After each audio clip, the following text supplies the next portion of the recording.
Bonjour, je me présente, je m'appelle Noah Volbert et je suis en 5e B. Aujourd'hui, je vais vous présenter Le Scarabée d'or, écrit par Edgar Allan Poe.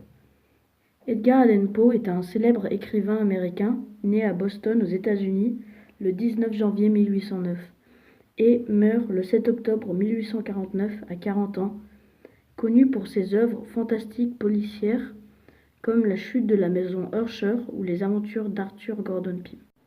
Cette histoire suit la folle aventure de Monsieur Legrand et son fidèle ami Jupiter, qui un jour, marchant sur la plage, trouve un scarabée d'or et trébuche sur un petit coffret renfermant une carte au trésor. Les deux compagnons s'élancent alors dans une folle aventure à la chasse du trésor du fameux pirate Capitaine Kidd. Les personnages principaux sont le narrateur, dont l'identité est inconnue, William Legrand et son fidèle ami et serviteur, Jupiter. Et maintenant, je vais vous réciter un passage du livre qui se situe au moment où William Legrand et Jupiter pensent avoir trouvé l'emplacement du trésor. Nous creusâmes ferme 2 heures durant. Nous parlions peu. Notre principal embarras était causé par les aboiements du chien, qui prenait un intérêt excessif à nos travaux.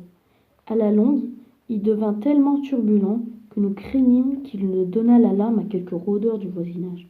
Ou plutôt, c'était la grande appréhension de Legrand, car pour mon compte, je me serais réjoui de toute interruption qui m'aurait permis de ramener mon vagabond à la maison.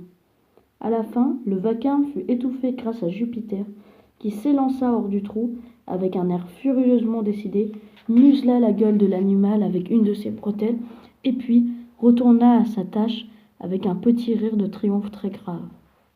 Les 2 heures écoulées, nous avions atteint une profondeur de 5 pieds, et aucun indice de trésor ne se montrait. Nous fîmes une pause générale, et je commençai à espérer que la farce touchait à sa fin. Cependant, Legrand, quoique évidemment très déconcerté, s'essuya le front d'un air pensif et reprit sa bêche. Notre trou occupait déjà toute l'étendue du cercle, de 4 pieds de diamètre. Nous entamâmes légèrement cette limite et nous creusâmes encore de 2 pieds. Rien n'apparut. Mon chercheur d'or, dont j'avais sérieusement pitié, sauta enfin hors du trou avec le plus affreux des appointements écrits sur le visage, et se décida lentement, et comme à regret, à reprendre son habit qu'il avait ôté avant de se mettre à l'ouvrage. Pour moi, je me gardais bien de faire aucune remarque. Jupiter, à un signal de son maître, commença à rassembler les outils. Cela fait, et le chien étant démuselé, nous reprîmes notre chemin dans un profond silence. J'ai préféré le livre au film, car le film était en noir et blanc et muet. C'est mon père qui m'a conseillé de le lire. Et j'ai bien aimé le lire car il se lit assez rapidement. Il est simple à lire et il y a beaucoup de suspense.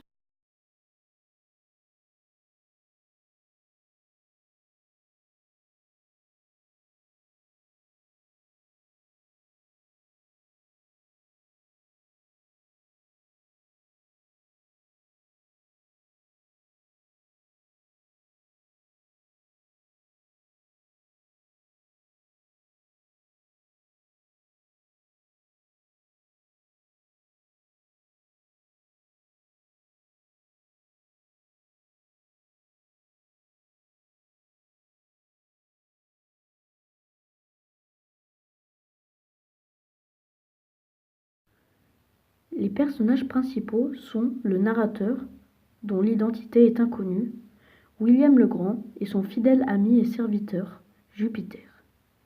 Et maintenant, je vais vous réciter un passage du livre qui se situe au moment où William Legrand et Jupiter pensent avoir trouvé l'emplacement du trésor.